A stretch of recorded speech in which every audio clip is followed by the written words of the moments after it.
Radhe Radhe guys. आज की video में हम बात करेंगे कि हमें दशहरे के दिन क्या क्या चीज़ें दान करनी चाहिए जिससे हमारा जीवन बहुत अच्छा बीते और हमें ढेर सारी खुशियाँ मिले। दशहरा मुख्य रूप से बुराई पर अच्छाई की जीत का पर्व माना जाता है। एक जो सॉन्ग है वो भी हमने सुना होगा, कलयुग बैठा मारे कुंडली, जाऊं तो मैं कहाँ जाऊं, अब हर घर में रावण बैठा, अब हर घर में रावण बैठा, इतने राम कहाँ से लाऊं।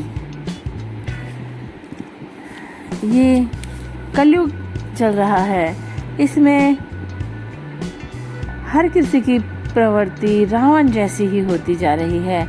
लोग अच्छे कार्य बहुत कम कर रहे हैं और बुरे कार्य की ओर ज़्यादा आकर्षित हो रहे हैं। परंतु दशहरे पर हमें दान पुण्य करना चाहिए। दशहरे पर हमें कहते हैं हमारा जो शरीर है 5 तत्वों से बना हुआ होता है, जल, आकाश, पृथ्वी, वायु, अग्नि। तो हमें इन 5 तत्वों की पूजा ज़रूर करनी चाहिए।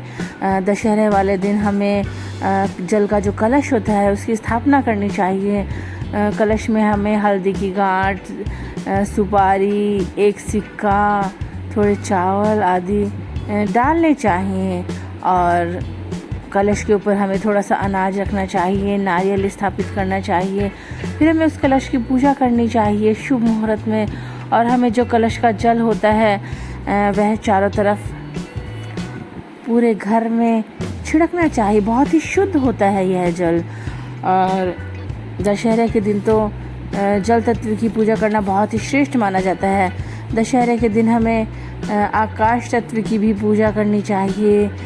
आकाश में हमें आकाश की ओर देखकर हमें सूर्य देवता को जल चढ़ाना चाहिए, सूर्य देवता को प्रार्थना करनी चाहिए हमें, और आकाश देवता की भी प्रार्थना करनी चाहिए।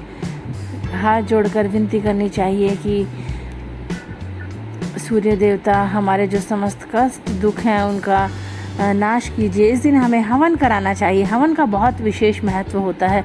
अग्नि तत्व जो होता है वो हमारे जीवन में बहुत ही महत्वपूर्ण होता है। हवन करवाने से हमारे जो आर्थिक स्थिति है वह सुधरती है। हमारे घर की जो नेगेटिव एनर्जी है वह हमसे दूर भागती है। इसलिए हमें हवन ज़रूर करना चाहिए। और इस दिन जो हमारे अस्त्र शस्त्र होते हैं, जैसे पढ़ने वाले विद्यार्थी होते हैं, उनकी कॉपी पेन बुक्स होते हैं, उनकी भी उन्हें पूजा करनी चाहिए। हमें पितृदेवता को भी हाथ जोड़कर उनसे भी प्रार्थना करनी चाहिए, उनकी आराधना करनी चाहिए। इस दिन हमें पृथ्वी माता को भी धो खाना चाहिए और पृथ्वी माता से क्षमा याचना मांगनी चाहिए कि माता हम आप का कितना सहयोग ले रहे हैं, कृपया हमसे जो भी कुछ भूल हो रही है आप हमें क्षमा कीजिए। आप कितनी सहनशील है। हमें पृथ्वी माता को भी धन्यवाद देना चाहिए। और हमें इस दिन कुछ विशेष दान पुण्य भी करने चाहिए।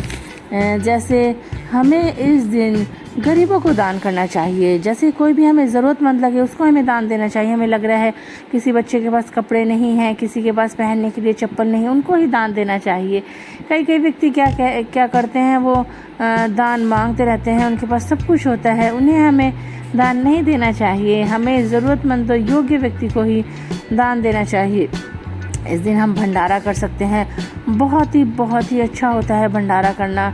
भंडारे में हम जो प्रसाद वितरित करते हैं उससे हमें बहुत दुआएं मिलती हैं। कहते हैं दुआओं में बहुत असर होता है। दुआओं के सामने तो दवाएं भी असर करना बंद कर देती है। हम बद्दुआ तो चलते चलते कमा लेते हैं, परंतु दुआ कमानी बहुत मुश्किल होती है।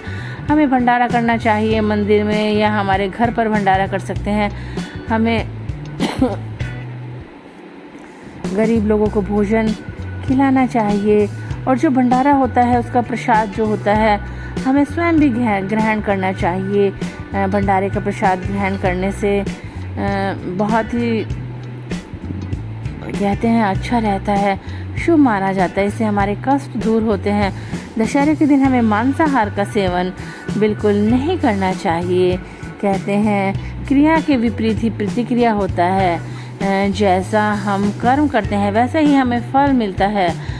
क्या पता हम भी कभी कुछ जानवर बन जाएं और हमें भी लोग जैसे हम उनका मांस खाते हैं हमारा मांस खाएं, तभी हमें इस चीज़ का एहसास होगा। इसलिए दशहरे के दिन हमें मांस नहीं खाना चाहिए और दशहरे के दिन हमें फल फ्रूट सब्ज़ी जो भी ज़रूरत की चीज़ें होती हैं वह ज़रूरतमंदों को दान करना चाहिए। इस दिन हमें अगर हम हवन नहीं कर पाए तो इस दिन हमें दीपक जलाना चाहिए। दीपक जलाकर हम भगवान से प्रार्थना कर सकते हैं। दशहरे का पूजन जो होता है उसका बहुत ही विशेष महत्व होता है। और दशहरा का पर्व तो वैसे ही बुराई पर अच्छाई की जीत का पर्व माना जाता है। इस बार दशहरे का शुभ मुहूर्त 4:30 बजे से 7:10 पर है। 7:10 के पश्चात एकादशी तिथि प्रारंभ हो जाएगी। इसलिए हमें रावण दहन भी 7:10 से पहले ही कर लेना चाहिए। आओ हम दशहरा का पर्व बड़े धूमधाम से मनाएंगे इस बार और हम भी हमारी बुराइयों का त्याग करेंगे और हमारा अच्छा जीवन जिएंगे।